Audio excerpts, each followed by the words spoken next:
ఓ రాజాధిరాజుగా లోకాన జ్యోతిగా పుట్టాడు నా యేసయ్యా.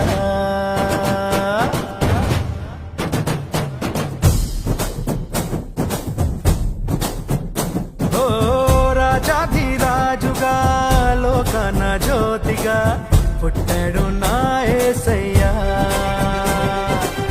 కనులారా చూడగా రండి వేడగా వచ్చాడు నా మెస్సయ్యా. దేవాది దేవుడే ఈనాడే దీనుడై పుట్టాడు నీ కోసమే. ఈ గొప్ప కానుక సంతోష వేడుక చెయ్యాలి ఆర్భాటమే. నిన్ను కాపాడగా ప్రేమ చూపించగా మన ప్రభు యేసు ఉదయించెనే. నిన్ను రక్షించగా ఇలా దీవించగా ఈ పుడమందు జనించెనే. నిన్ను కరుణించారు దించెనే.